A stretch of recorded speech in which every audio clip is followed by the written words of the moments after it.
게스트가 묻고 진행자가 답하는 역시나 박정호. 오늘도 저 아나운서 오승훈이 질문하고 박정호 교수가 답합니다. 중국으로 가봅니다. 오늘. 네. 시진핑 주석의 실각설. 이거는 한 번 얘기 나왔다가 네. 또 잊을만 하면 또 한 번 나오고 예. 이렇게 되는 것 같아요. 맞습니다. 네. 얼마 전에도 뭐 군부 수뇌부를 부패 명분으로 해서 숙청한 사건도 있었다고. 예. 최근에 전개된 상황에 대해서 먼저 그 흐름을 짚은 다음에 구체적으로 들어가면 좋겠습니다. 맞습니다. 이게 사실 우리가 실상을 파악할 수가 없는 현상이지 않습니까? 예. 그러다 보니까 지금까지 어떻게 전개되어 왔는지를 한번 리뷰를 해야 네. 어느 정도 우리가 공감대를 가지고 얘기도 하고 진단도 할 수 있을 것 같은데요. 맞습니다. 먼저 실각설의 씨앗이 나온 건 2025년 상반기입니다. 군부 측근이 연쇄적으로 실종되거나 나중에 확인됐었을 때 네. 숙청됐다라는 게 공식적으로 발표되면서 바로 시진핑 실각설이 꿈틀꿈틀 된 것인데요. 네. 가장 먼저 일어난 것은 시진핑의 최측근 중에 하나인 네. 허웨이둥이라는 중앙군사위 부주석에 해당되는 분입니다. 이분이 2025년 3월부터 전인대 폐막식 이후 모습을 감춰버립니다. 그래서 도대체 이거 어떻게 된 거냐, 이 사람 왜 안 보이는 거냐 했는데 나중엔 어떻게 됐느냐, 숙청됐다라고 공식적으로 발표가 됐습니다. 네. 그런데 이 허웨이둥은 누구냐면요, 시진핑이 진짜 최측근 오브 측근입니다. 시진핑은 지방관료소부터 시작을 해서 최고 반열까지 올라왔잖아요. 그 지방관료 시절에 푸젠성에서 근무를 했는데 네. 그때 함께 근무했던 군 장교였어요. 네. 그러니 본인이 어떻게 보면 이렇게 높은 반열에 올라가기 전부터 함께 왔던 일종의 동지였는데 네. 그 동지가 숙청이 됐다? 감히 누가 건드린 거지? 이렇게 생각을 하게 된 거고요. 그다음에 이 군사위 부주석이 네. 제명된 것은 1967년 문화대혁명 시기에 허룡이라는 사람을 제명한 이후 최초입니다. 그러니 이건 절대 권력자들 중에 하나인데 네. 그리고 아시다시피 중국은 집단 지도 체제거든요. 예. 그런 집단 지도 체제의 중요한 멤버 중에 한 사람이 제명됐다. 이거는 문화대혁명 때나 있었던 일이 지금 일어났다라는 건 이거 무슨 일인가 하면서 그때 시진핑 이거 무슨 지위에 문제 생긴 거 아니야? 이런 보도가 나온 거죠. 네. 그런데 또 하나가 연달아 터집니다. 예. 2025년 6월 마오아라는 사람이 또 숙청이 됩니다. 예.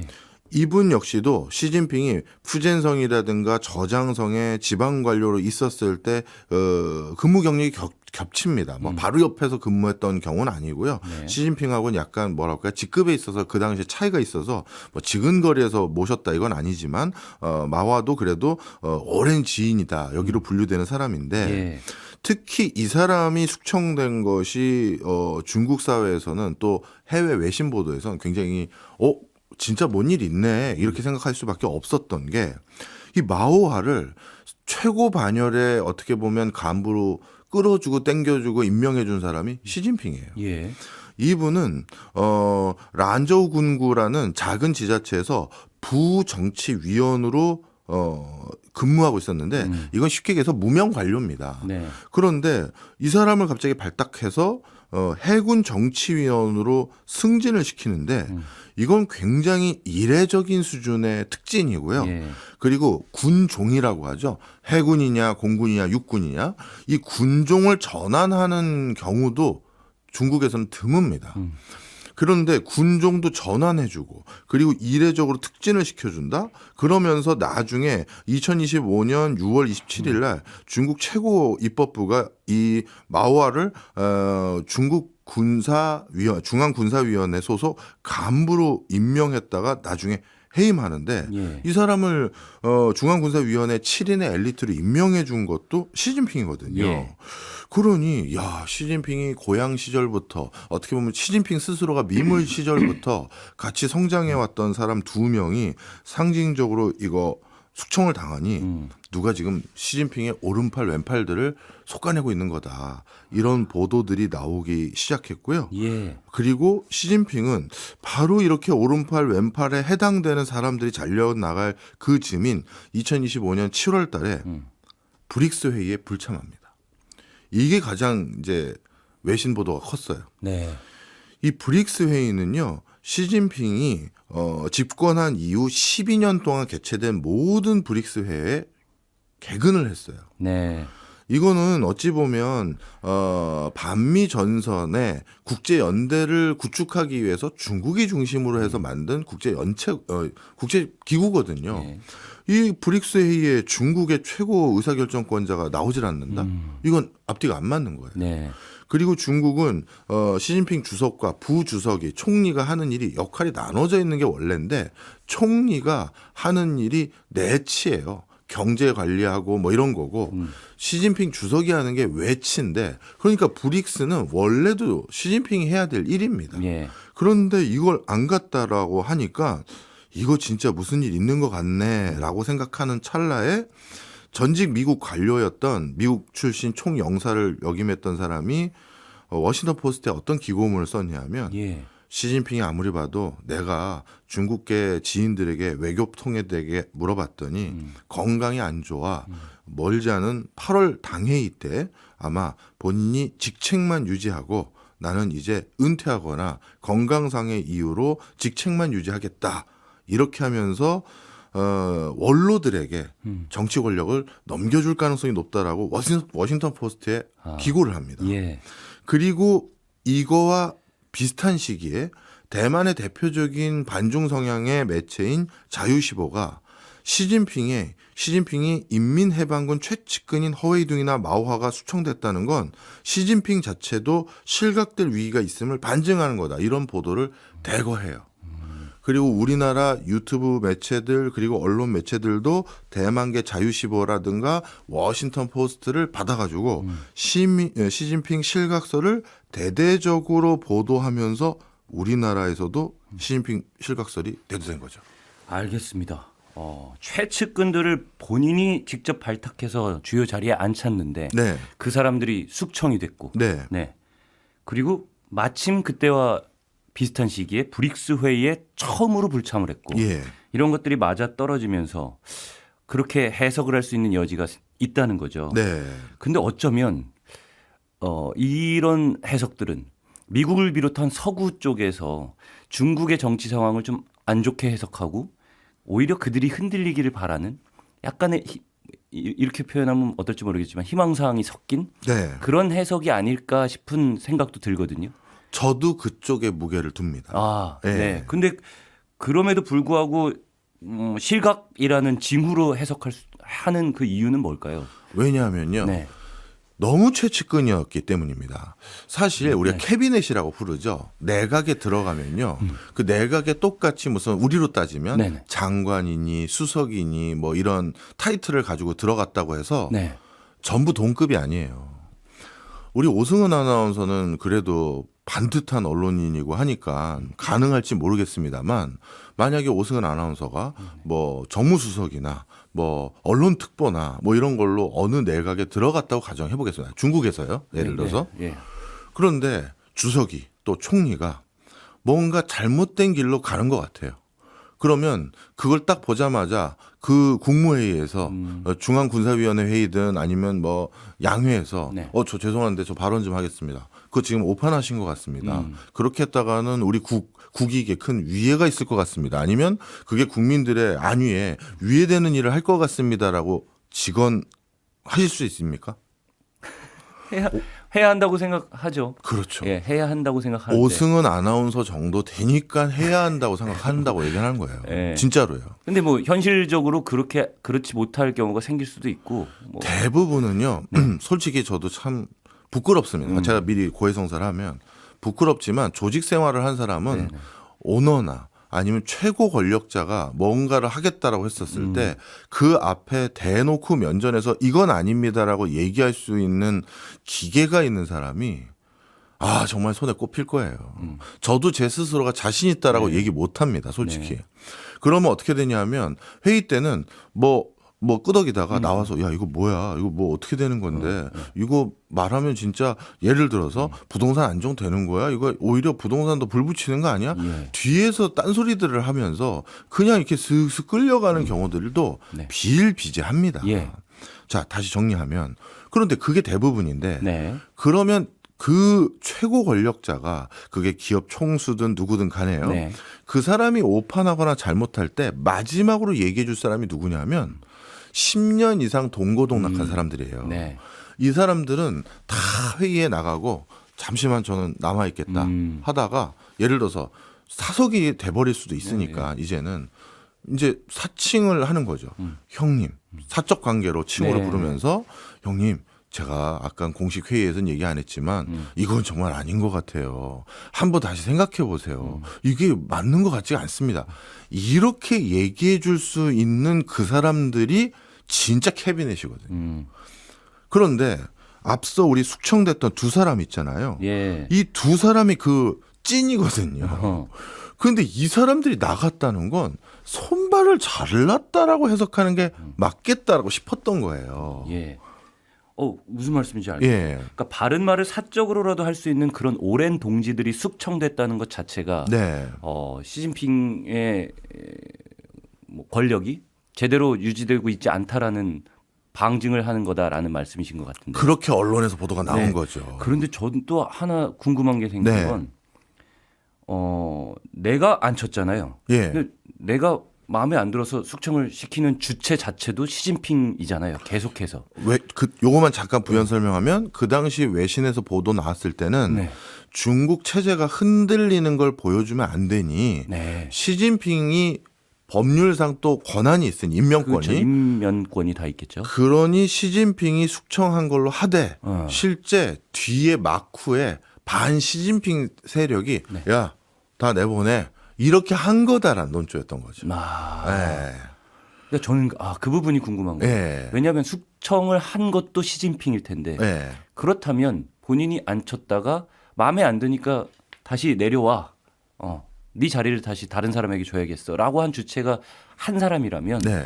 그러면 그건 실각은 아니지 않은가? 네. 라고 해석할 수 있지 않을까 하는 거거든요. 자, 또 중요한 질문 해주셨습니다. 네. 그런데 이걸 실각이다, 시진핑 실각이라고 방점을 찍었던 게 그러니까요. 본인의 최측근을 뭔가 이제 쓰임이 다해서 아니면 너무 얘가 옆에서 잔소리만 하니까 귀찮아서 네. 내칠 때는 모양새를 갖춰줄 때가 많아요.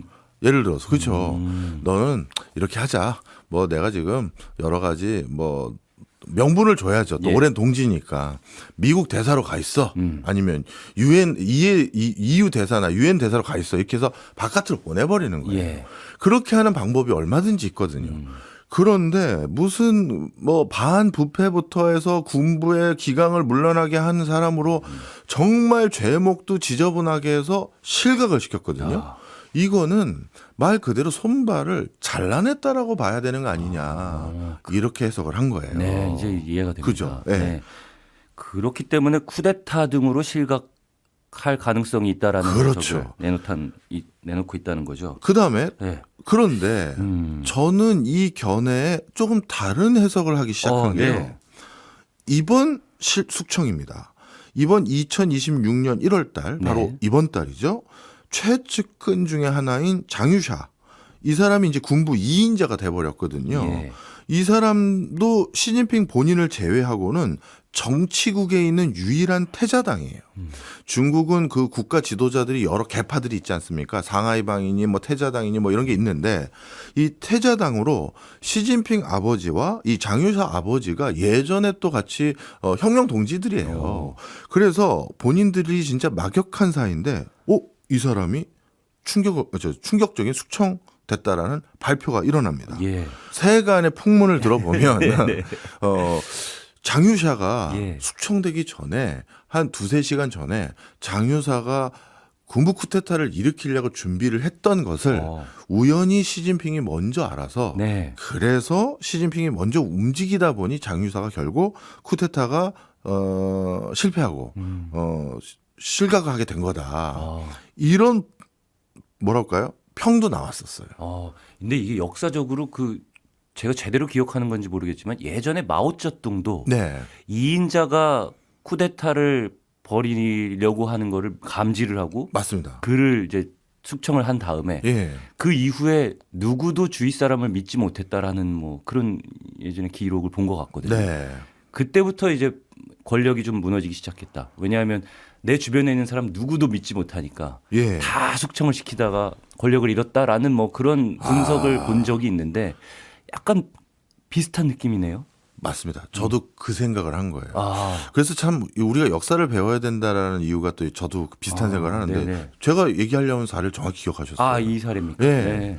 사실 이 장유샤가 숙청당할 때 이번에 숙청당할 때 이 뭐라고들 또 얘기했냐면 네. 장유샤를 뭐라고 불렀냐면요. 철모자 왕이라고 불렀어요. 철모자왕. 이게 무슨 뜻인가 살펴봤더니 예. 제거할 수 없는 인물이라는 뜻이에요. 워낙 출신 성분도 태자당으로 네. 지금 시진핑과 같은 출신 성분을 가지고 있고 네. 아버지 때도 막역했고 본인들도 막역했고 그리고 군부 2인자까지 올려줬던 가장 중요한 사람도 또 시진핑 스스로였고 예. 그래서 이 상징적인 인물 이 사람은 자를 수 없어. 이 사람을 누가 막어 했던 사람인데 네. 시진핑이 이 사람마저도 숙청을 했다. 음. 이 얘기는 지금 시진핑이 권력을 누리는데 아무 지장이 없거든요. 최측근들이 잘려 나갔음에도 불구하고. 근데 마오샤까지, 장유샤까지 이제 내보내고 났다는 건 이건 외부의 외압으로 인해서 본인도 어쩔 수 없이 내보낸 게 아니라 아, 최측근마저도 스스로 믿지 않거나 아니면 이제 집단 지도 체제가 아닌 1인 지도 체제를 구축하고자 하는 시진핑의 생각이 투영된 걸로 보는 게 훨씬 더 맞는 것 같아요. 알겠습니다. 아까 제가 여쭤본 질문에서 뭐 손발이 스스로 손발을 자르든 아니면은 주변에서 손발을 잘라내고 있든 두 가지 모두 시진핑의 실각을 의미하는 걸로 해석할 수 있다는 결론은 같게 나오네요. 아니죠. 본인이 예. 자기 최측근을 스스로 숙청한 건 본인이 실각하겠다는 게 아니라 그러니까 지금 권력이 좀 약해지고 있으니 더 그걸 공고히 하고 싶은 그런 마음. 그거보다도요. 네네. 권력이 강한 이 시점에 정점에 온 이 시점에 네. 내 정적이 될 수 있는 후계 구도에 유력한 사람들을 다 제거하는 거죠. 중국은요. 사실 나름대로 중앙당이나 뭐 여러 가지 절차를 거쳐서 네. 국가를 대표하는 주석을 민주적 절차로 선출을 하긴 하잖아요. 네네. 하지만 사실 우리 예전에 다 보면 후계자가 누군지 다 미리 알고 있었잖아요. 그렇죠. 그러니까 중국의 그 지도 체제는요. 이미 후계자를 지정합니다. 제가 내 후계자입니다. 해놓고 안정적인 집권의 이양을 도모하기 위해서 미리 사전에 내가 집권할 때 내 후계자는 얘예요. 해놓고 슬슬 권력을 그 친구에게 넘겨주고 본인들은 이선으로 물러납니다. 그게 일반적인 관례예요. 네네. 근데 시진핑은 지금 후계자 지명을 아직도 안 하고 있어요. 그리고 그래서 언젠간 이 사람도 내려올 텐데 네. 그럼 그 후계자가 될 만한 사람들이 누구야라고 할 때 얘기가 나왔던 허웨이둥이냐 마오화냐 뭐 이런 사람들이 지금 전부 다 숙청을 된 거거든요. 네네. 그러니 이건 권력의 정점에서 권력을 지속하려고 하는 행위라고 이해하는 게 네. 그리고 이 사람들을 그냥 단순히 기분 좋게 내보내는 게 아니라 정말 평생의 커리어를 다 망가뜨리고 있거든요. 네. 특히 이번에 숙청된 장유샤 같은 경우는 뭐라고 군에서 발표했냐면 핵과 관련된 시설에 대한 기밀을 미국에 공유했다. 이거는 달리 말하면 매국노 네. 짓을 했다는 네. 일이 되는 거잖아요. 숙청을 할 수밖에 없는 이유를 만든. 그리고 숙청 당한 그 사람 입장에는 이건 다시는 복권될 수 네, 없는 그렇죠. 이런 수준에까지 얘기를 한 거거든요. 따라서 이거는 자신의 정적을 제거하기 위한 노력이다. 이렇게 보는 게 맞을 겁니다. 아, 그러니까 실각설이라기보다는 시진핑의 1인 지도 체제를 공고히 하는 방법이다라는 쪽의 해석을 저는 크게 그렇게 두고 보고 있습니다. 계시는 거네요. 예. 알겠습니다. 그렇다면 1인 지도 체제를 공고히 하고자 하는 목적이 있다라는 것은 무언가 반대 세력이라든지 나와 견제해야 될 세력이 있다라는 의구심을 갖고 있지 않을까 하는 또 생각이 들거든요. 혹시 예.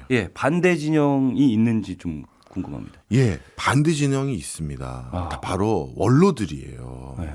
우리 원로들은 지금 시진핑이 하고 있는 것이 본인들이 암묵적으로 구축해놨던 국가 시스템이 된 네. 후계자를 지정하고 그 사람에게 권력을 자연스럽게 이양하는 네. 이게 법으로 명시되어 있는 제도가 아니에요. 그런데 이거를 시진핑이 지금 뭐랄까요? 자꾸 망가뜨리고 있다고 생각하는 사람이 많아요. 네.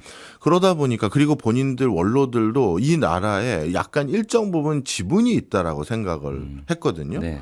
사실 원로들도 계파들이 다 나눠져 있어요. 두어 개로. 네. 근데 이게 두어 개의 계파가 워낙 힘이 셌습니다.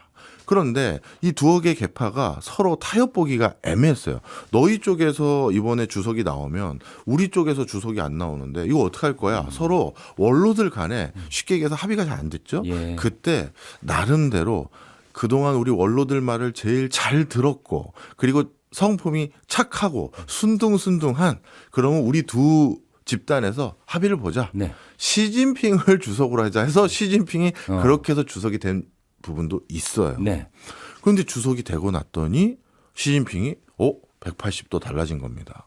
원로들 말을 그렇게 존중해주고 고분고분하다라고 말을 들을 정도의 모습을 보였던 시진핑이 원로들을 숙청하기까지 했고요. 원로들의 손발이 돼줄 수 있는 사람들을 하나하나 부패 혐의로 실각을 시켜서 네. 최근 1년 반 정도 기간 동안 주요 간부들만 110명이 숙청을 당했습니다. 근데 그 중에는 이제 측근이 아닌 원로의 손발부터 숙청이 당하기 시작했거든요. 네. 그러다 보니까 지금 이 불평불만이 가장 많은 사람들은 이 원로들이에요. 네. 그렇군요. 2부로 넘어가기 전에 시간은 다 돼서요. 네. 원로 진영, 그러니까 반대 진영을 대표한다고 평가받는 인물을 꼽을 수가 있나요? 역대 모든 그 중국의 주석을 지냈던 사람들이 다 원로들이죠. 네. 그 중에 살아남아 있는 네. 계신 분들. 근데 그분들이 지금 아직도 시진핑에 대해서 영향력을 행사할 수 있는 유일한 사람들인데 네. 왜냐하면 중앙군사위의 7명의 위원 어떻게 보면 쿠데타라고 하면 군부를 동원해야 되는데 네. 7명 위원 중에서 지금 남아있는 게 3명밖에 없어요. 그런데 그럼 시진핑 한 명이 가지고 있는 권한이 훨씬 더 커지겠죠. 그러다 보니까 지금 현직에 있는 사람들 중에서는 힘을 발휘할 수 있는 사람이 점점 줄어들고 있는 상황이고 그러면 원로들인데 네. 이 원로들은 역대 어떻게 보면 중국의 주석들이다 이렇게 보시면 됩니다. 알겠습니다. 교수님께서는 어쨌든 실각설이 굉장히 주요한 해석으로 나오고 있긴 하지만 예. 그것보다는 1인 지도 체제, 시진핑의 1인 지도 체제를 강화를 위한 목적이다. 그 숙청들이. 네. 이렇게 해석을 해 주셨어요. 그러면 교수님께서 판단하시기에 이 실각설과 1인 지도 체제 강화의 비중이라고 할까요? 네. 확률? 네. 어느 정도의 확률로 계산을 하고 계실까요? 또 제가 무리한 또 무리수를 둘 수밖에 없는 질문을 하시네요. 지난번에도 환율 1,500원 안 간다고 단언했다가 제가 또 계속 마음을 아직까지는 괜찮습니다. 아직까지는 괜찮죠. 자, 저는 1인 지도 체제를 더 공고히 한다라는 것에 90% 이상의 확신을 가지고 있습니다. 그렇게 높은 예. 확률로. 왜냐하면요. 네. 저의 관심은 제가 중국의 이렇게 수뇌부들의 뭐랄까요 이합 집산이라고 해야 될지 아니면 뭐 권력 다툼이라고 해야 될지 이거에 관심이 많았던 게 예. 저는 경제를 보는 사람이잖아요. 네, 네. 정치학자가 아니니까 대만 침공 때문이에요. 아니면 대만 점유. 이 문제 어떻게 되느냐는 우리나라 반도체 산업을 비롯해서 전방위적인 영향이 있으니까요. 그렇죠. 네. 그런데 장유샤 아까 철모자왕이라고 불렀던 네. 숙청당할 수 없는 제거할 수 없는 사람이라고 불렀던 이 장유샤 군부 2인자에게 시진핑이 계속해서 지시했던 내용들은 이미 중국 내부에서도 발표가 된 내용이 있습니다. 뭐냐면 군의 현대화, 네. 군의 첨단화를 훨씬 더 빨리 해라. 이렇게 해서 시기를 타임 스케줄을 시진핑이 줬어요. 네. 장유샤에게. 예. 근데 그 과정에서 장유샤가 자꾸 시진핑 말을 안 듣는 거예요.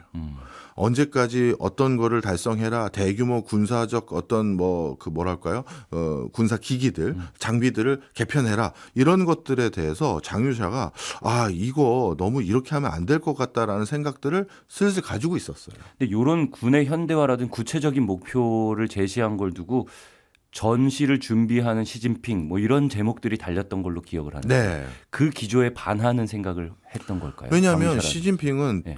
공식적이라기보다는 뭐 공식적으로도 비슷한 뉘앙스를 풍긴 적이 있죠. 2027년에 중국은 하나가 된다. 네. 그 대만도 중국이 된다는 얘기거든요. 네. 그러면 그런 것들에 대한 타임 스케줄을 중국은요. 국가 주석이 5% 경제 성장을 달성합니다 하면 웬만하면 그걸 지켜야 돼요. 그걸 안 지키면 안 되는 거예요. 그런데 똑같이 2027년에 우리는 하나의 중국이 된다라고 했으면 거기를 하기 위해서 뭔가 준비가 있어야 되는데 네. 그러면 실제 무력을 동원하진 않더라도 네. 위협을 주는 어떤 수단으로 겁을 내게 만드는 수단으로도 군 현대화가 필요했다고 생각할 수 있잖아요. 네. 그럼 그걸 서포트해 드리는 게 내부에 있는 사람들이 해야 될 일인데 자기 생각대로 자꾸 그걸 적극적으로 안 하고 있는 면도 사실 포착이 되어 있었거든요. 그러니 시진핑 입장에서 얘가 이거 왜 말을 안 듣지 생각할 수 있고 또 아까 오승환 아나운서가 말씀해 주신 것처럼 누구도 못 믿는 시점이 돼버리면 이런 생각을 상상을 할 수 있죠. 혹시 이 마오샤에 딴 생각하고 있는 거 아니야? 이럴 수 있잖아요. 네. 그런데 모든 국가 권력은요. 명분이라는 게 있어야 돼요. 명분 없이는 뭘 못해요. 네. 민간 기업은 명분이 없어도 돼요. 그냥 이 돈이 돼서 합니다. 그게 민간 기업이 그거 하겠다는데 어떻게 해요. 네, 네. 근데 국가는 명분이 있어야 돼요. 그런데 명분이 생긴 게 여기에서 사람들이 우리나라에서 이걸 잘 보도를 안 해서 모르시는 분들이 많은 것 같아서 제가 좀 정리를 해드리면 네. 베네수엘라 때 중요한 명분 중에 하나가 생겨버렸어요. 미국이 베네수엘라를 지금 점령하는 이 순간 네. 어떤 일이 생겼냐 하면 그 베네수엘라를 미국이 점령하기 바로 직전에 중국의 특사인 추샤오치라는 사람이 네. 카라카스 대통령 궁에서 마두로하고 네. 미국이 작전을 수행하기 불과 몇 시간 전에 웃으면서 대화를 하고 있었어요. 그러면 중국 특사 추샤오치가 마두로하고 웃으면서 대화하고 그러면 마두로 대통령님 다음에 또 인사드리러 오겠습니다 하고 갔는데 그런데 몇 시간 뒤에 미국의 그 군인들이 와서 네, 마두로를 잡아갔다? 공습을 하고. 네. 그 얘기 무슨 얘기죠? 지금 베네수엘라는 중국의 케어를 받고 있는 국가로 대표적으로 분류되고 있었는데 중국이 그 사실도 몰랐다는 얘기예요. 네. 중국도 인공위성 기술이나 국방 여러 가지 정보력이 있어서 우리가 우리 친중계 많은 국가들을 도와줄 것이다. 우리가 정보를 제공해 줄 것이다. 이런 믿음 아래 중국계 국가들이 있거든요. 예. 이란, 베네수엘라 많이 있어요. 파키스탄 등등. 그런데 지금 많은 친중 성향의 국가 수반들은 뭐야? 중국이 이것도 몰랐던 거야?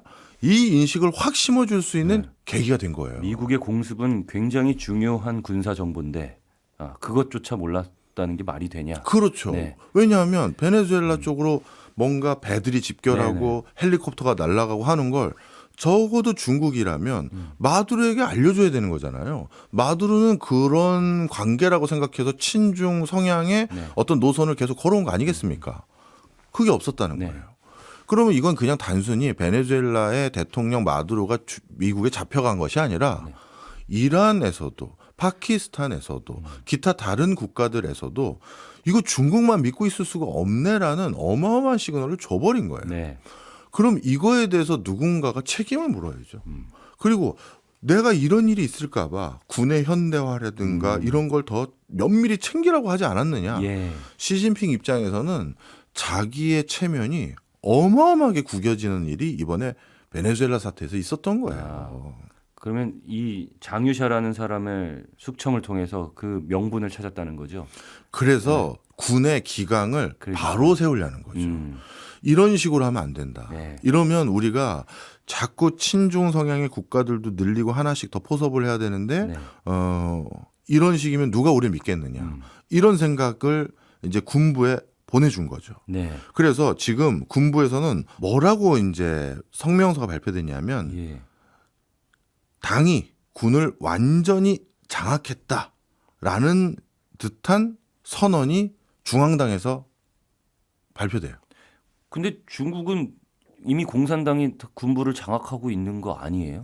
그런데 앞서 기본적인 인식이. 근데 기본적인 인식은 그랬지만 네. 앞서 말씀드린 것처럼 중국은 집단 지도 체제입니다. 네. 그래서 군에서 가지고 있는 일정 부분의 뭐랄까 파이, 그 지분 네. 이걸 존중해 주는 것도 있었거든요. 근데 이제는 그것마저도 존중을 안 해준 거예요. 그러니 아까 말씀드렸던 이 장유샤 같은 경우 네. 아니 이건 원래 내가 결정한 사항인데 하면서 자기가 또 생각이는 그 타임 스케줄을 또 걸어 나간 거지. 네. 무조건 안 하겠다는 게 아니었을 거예요. 어떻게 보면 예전의 관례를 보면 네. 중앙당에서 아니 군 현대화를 우리가 다 같이 우리 중앙당 차원에서 다 같이 결정했으니 추진해 주십시오 하면 그렇게 결정된 거에 대해서 그 내부에 어떤 스케줄을 어떻게 할지는 또 나름대로 재량권이 있는 건데 네. 그것까지 다 중앙당이 가져간 상황이 된 거죠. 네. 네. 그래서 이제 1인 지도체제 강화 쪽에 해석에 무게를 두는 90%나 네. 무게를 둔다라는 말씀이세요.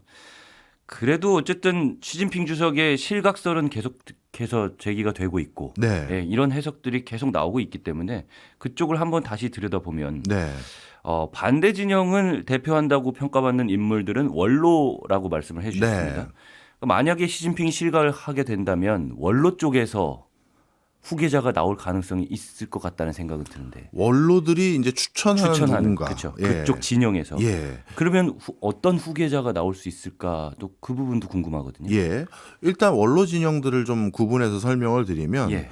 뭐 상하이방이라는 데와 공천당 이렇게 크게 구분을 할 수가 있습니다. 네. 한쪽은 후진타오 리커창으로 대표되는 지역이고요. 한쪽 상하이방은 장점인을 비롯해서 장점인 인맥들이 상하이에서 상하이를 기반으로 올라온 엘리트들을 말합니다. 네.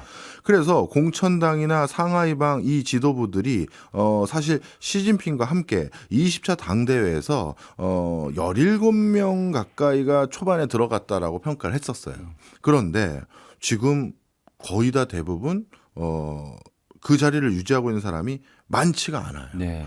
그런데 그나마 그 자리를 유지하고 있는 사람들 중에서 후추나라는 사람이 네. 유력하다라고 이 시진핑 실각설을 얘기한 사람들은 평가를 합니다. 이 후추나는 후진타오의 후계자 카드였어요. 오, 예. 그래서 20차 당대에서 원래 계속 유지가 되고 있었는데 이 사람도 정치국에서 탈락하고 국무원 부총리직에서도 밀려난 상태예요. 그런데 조용한 그래서 불만층 이렇게만 이제 얘기들이 되고 있었는데 이 조용한 불만층은 언제든지 조용하지 않을 수 있잖아요. 네. 그러니 후진타오계에서 밀고 있었던 후추나가 드디어 시진핑이 실각됐을 때는 절대 권력자가 되지 않겠느냐라는 설들이 일부 있었고요. 네. 그다음에 군부 내 불만 세력들이 있었습니다. 상층 장교나 퇴역 장성들 중에는 퇴역하고 나면 자신들의 지분으로 늘상 가는 보직들이 있었거든요.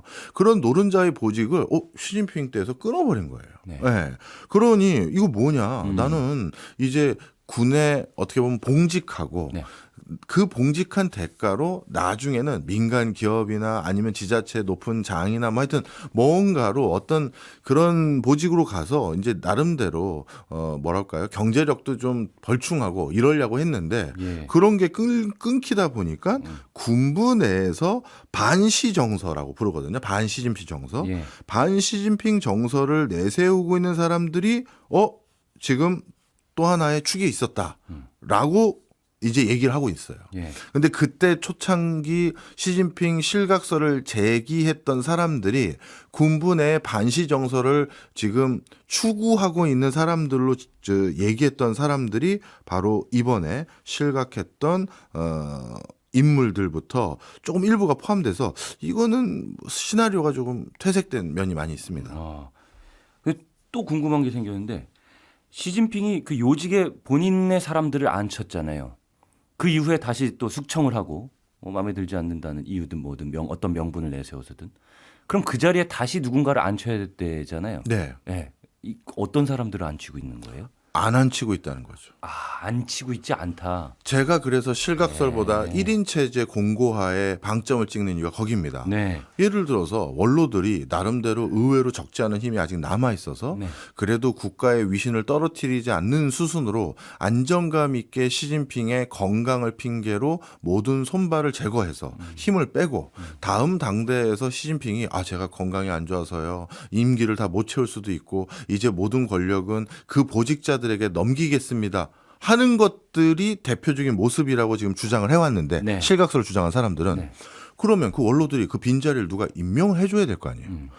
시진핑 통해서 야 그러니까요. 네가 걔 잘랐지 네 오른팔을 그러면 내가 원하는 얘를 거기다 임명해놔 이렇게 해야 되는데 실제 중앙당위원회도 중앙군사위원회도 7명 중에서 시진핑 포함해서 3명만 남았거든요. 네. 그럼 임명을 안 하고 있다? 이거는 그 3명의 그 권한, 7명 권한을 다 가져버린 거잖아요. 그리고 나머지 지금 4명이 잘렸던 마당에 그 시진핑 제외한 2명이 권한을 제대로 행사하겠습니까? 시진핑이 O 들면 같이 O 들고 X 들면 같이 X 드는 거지. 네. 본인들도 나중에 무슨 반부패 혐의로 뭐가 될지도 모르는데. 그리고 시진핑도 바보가 아닌 이상 네. 자기 혼자만 거기 위원회에 남아 있으면 얼마나 모양새가 불편부당해 보여요. 그러니 자기 말고 한 2명?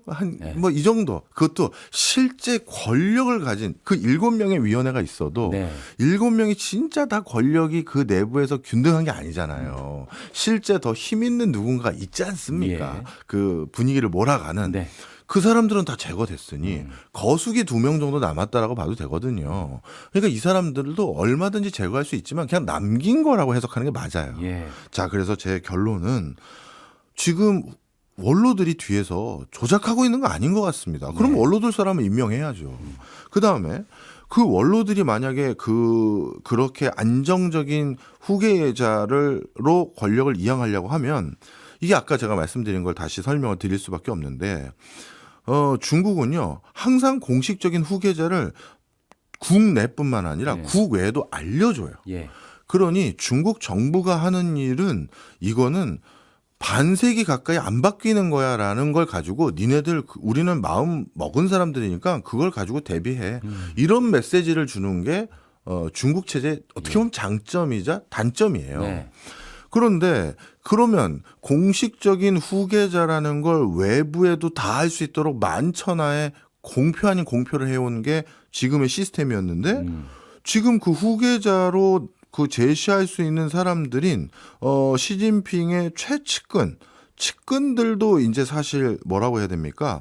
파벌이 생길 수밖에 없거든요. 예. 이 측근들 파벌이 다 없어져 버렸어요.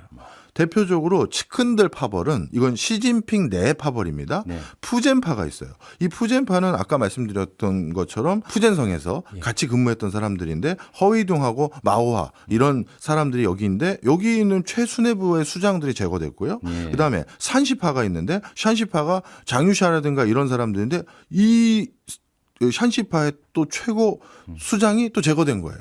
그러니 시진핑 시진핑파의 내부 계파들의 수장들이 제거된다는 건 후계자가 시진핑 쪽에서도 지금 당연히 없고 그 다음에 원로들은 후계자로 할 사람들을 어떤 보직이든 자꾸 줘야 되는데 그 보직은 빈자리가 되고 있고 예. 그러면 이거는 후계자가 없는 거네. 이렇게 생각하는 게 맞고요. 후계 구도가 보이지 않으니까 1인 지도 체제 강화 쪽에 더 무게를 둘 수밖에 없다라는 네. 말씀이시고요. 그리고 네.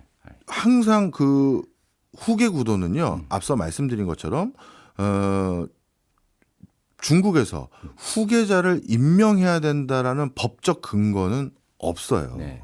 그런데 그냥 암묵적으로 늘상 후계구자, 특히 후계자를 차기 후계자뿐만 아니라 차차기 후계자도 사실 지명이 되어 있어요.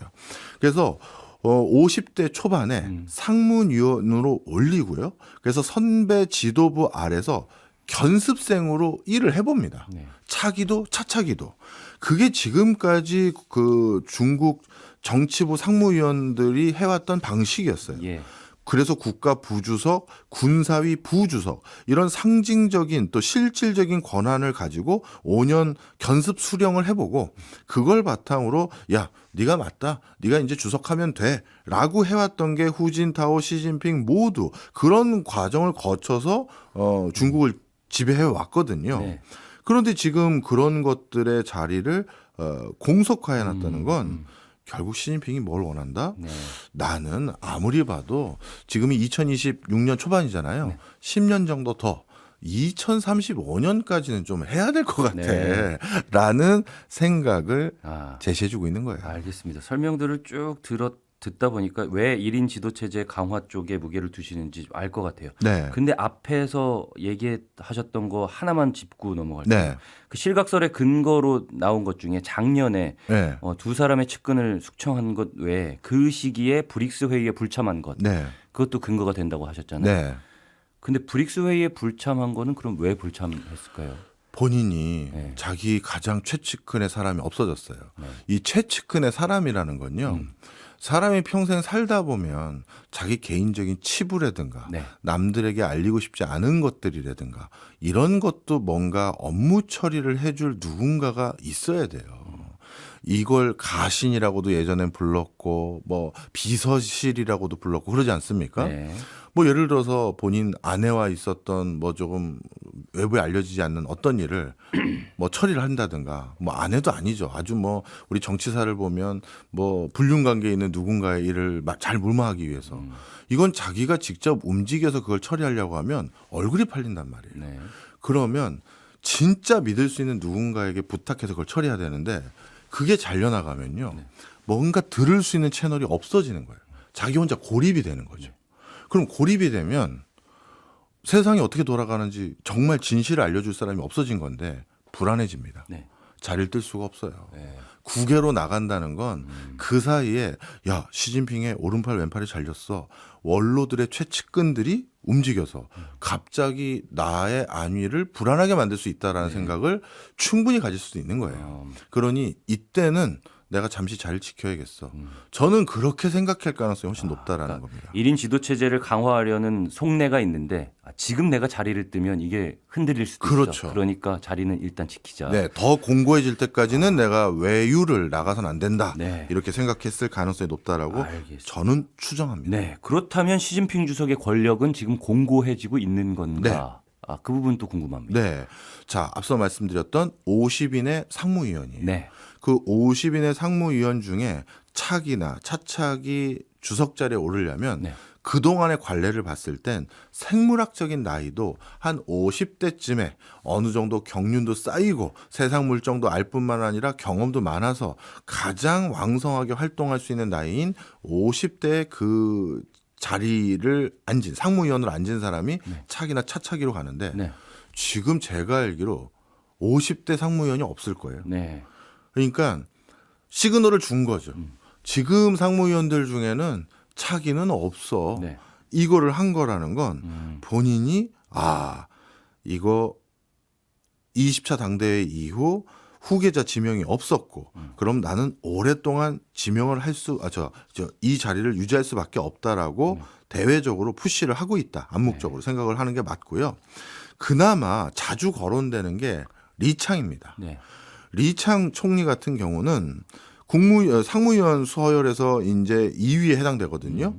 그런데 이분이 1959년생이세요. 그럼 벌써 나이가 네.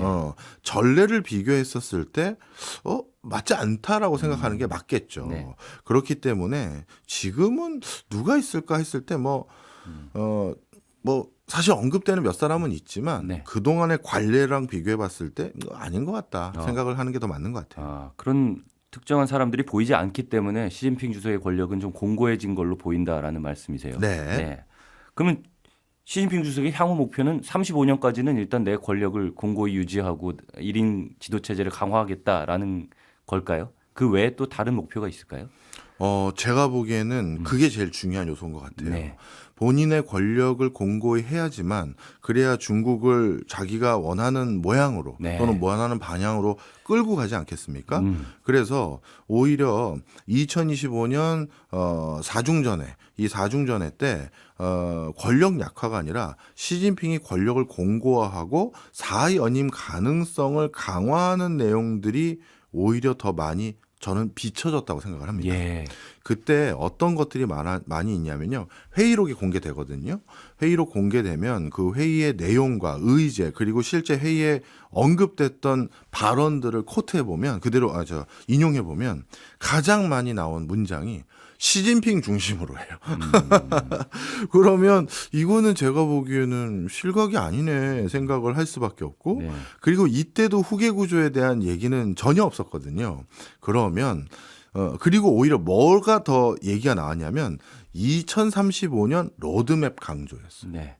그러면 지금부터 딱 10년 뒤까지 우리가 어떤 로드맵을 가지고 국가를 운영할 것이냐. 2035년까지 국가 발전 목표를 어떻게 하고 그래서 시진핑 3기의 마무리인 2027년까지는 우리가 어떻게 하고 그리고 2035년을 얘기하고 있다는 건 4기에 해당되는 2032년까지는 무조건 또 한 번 포함이 될 뿐만 아니라 네.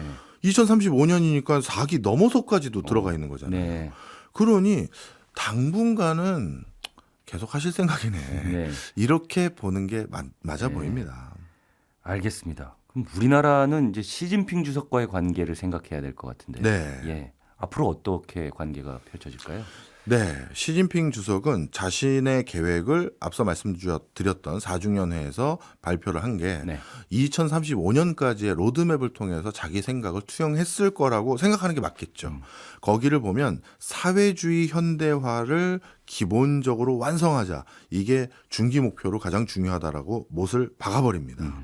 그러면 여기에 나와 있는 지표들을 보면 알 수가 있는데요. 일단 중등 선진국 수준을 끝까지 올리자. 1인당 GDP로. 그것은 내수 활성화를 시키겠다는 거예요. 네. 그러니까 중국 내부 경제를 더욱더 시장 규모를 키워놓겠다라는 거고요. 그러니 중국 경제 만약에 시진핑 뜻대로 된다면 네. 우리 한국 기업들이 중국 시장 매력 없어요라고 할 게 아니라 중국 시장에서도 점점 구매력을 갖춘 사람들이 미국 못지않게 생길 수 있다라는 걸 네. 우리가 또 기억을 해야 되고요. 경제적으로는요. 그다음에 첨단 제조하고 이건 로봇에 해당될 거고요. 예. AI하고 그다음에 주요 첨단 부분에 자립형 기술 체계를 구축하자. 그러면 반도체를 비롯해서 로봇, AI, 미래 먹거리, 2차 전지도 포함해서 이거에 대해서 더 집중 투자를 하겠다라는 걸 발표한 거랑 똑같습니다. 그다음에 이게 제일 무섭다고 생각해요. 녹색 전환, 아름다운 중국을 목표로 하자라는 걸 반복해서 언급합니다. 이건 무슨 얘기냐면요. 미국과 여타 국가들이 나중에 중국과 반하는 어떤 노선을 걸어갈 때 네. 전 세계적으로 공감을 불러일으킬 수 있는 명분이 필요한데 바로 그게 친환경이에요. 친환경이라는 걸 가지고 뭔가 설득을 해버리면 이건 공동의 선이라고 생각하는 우리의 명제들 중에 하나잖아요. 그런데 미국이 나랑 뜻을 달리한다 했을 때 미국 제품들은 다 화석연료를 사용했고 천연가스를 사용해서 생산한 제품들이니까 저거는 우리 무역 규제하자. 아니면 어떤 형태로든 받지 말자, 사용하지 말자. 이런 식으로 옥박할 수 있는 명분으로 사용될 수가 있어요. 예. 그러면 이 과정에서 우리 한국산도 도매급수로 같이 넘어갈 수가 있잖아요. 그러니 우리나라도 진짜 친환경 나름대로 원전 전 세계에서 다시 쓰고 있고 우리나라도 쓸 수밖에 없는 상황인 게 확인이 됐고 네. 하지만 친환경 신재생 에너지와 2차 전지 이런 부분에 대해서도 무엇보다 조금 어렵다 하더라도 계속 투자를 해야 된다. 저는 이렇게 평가를 합니다. 알겠습니다. 전체적으로 정치 쪽으로 생각을 해봐도 좀 우리나라로서도 고민이 많아지는 거 아닌가 싶은 생각은 들거든요. 그러니까 네. 미국은 중국 견제라는 기조를 계속 유지할 것 같고 중국으로서는 또 우리에 대해서 압박을 해올 가능성이 있잖아요. 맞습니다. 미국에 또 쉽게 동조하지 말아라라는 압박. 네. 근데 시진핑이 계속 1인 지도 체제를 강화해서 권력을 계속 쥐고 있다면 그런 압박도 계속 이어질 것 같다는 생각이 드는데. 네. 우리가 집단 지도 체제가 아니라 1인이 됐었을 때 그 1인은 늘 역사적으로 챙겼던 게 있어요. 자신의 체면입니다. 네. 왜냐하면 네. 모든 권력이 분산되어 있는 게 법으로 명시가 되어 있는데 자기가 다 가져갔단 말이에요. 그런데 조금이라도 그 권력자가 자존심을 구기는 일이 있거나 체면을 구기는 일이 생기면 네. 이거 저 사람 옛날 같지 않은 거 아니야? 라고 하면서 사회가 동요될 수 있고 사회가 동요될 수 있다라는 우려를 스스로 해요. 네. 그래서 자기 체면, 자기 자존심을 굉장히 중요한 국가적 뭐랄까요? 과제로 삼아요. 예. 그러니까 자기에 대한 비평도 못하게 하고 자기 언론도 그래서 좀 더 통제가 강화되죠. 그리고 반대로 외국 국가 수반들 또 외국 국가들 중에서 자기 체면을 구기는 그런 행위를 하는 국가하고도 뭔가 척을 지거나 예. 뭔가 좀 해코지를 할 가능성도 많아요. 요즘 일본이 좀 호되게 당하고 있죠. 네. 그래서 이런 표현이 맞는지 모르겠습니다만 국익을 위해서 네. 시진핑 주석과 그냥 잘 지내보자. 이 잘 지내보자는 의미는 여러 가지 해석이 있다라는 네. 걸 아실 거예요. 그죠? 그래서 잘 지내보자가 제가 지금 드릴 수 있는 오늘 워낙 이게 뭐 급변하고 있는 상황들이고 네. 추정을 가지고 말씀드려서 저도 죄송한데 이 정도 결론이 맞는 것 같아요. 알겠습니다. 오늘 시진핑 실각설로 시작해서 박종원 교수님의 실각설보다는 1인 지도체제 강화 쪽에 무게를 둔다는 네. 그런 해석까지 들어봤고 우리와의 미래 관계까지 살펴봤습니다. 오늘 좋은 얘기 감사하고요. 저는 또 다음 주에 찾아오겠습니다. 고맙습니다. 예, 감사합니다.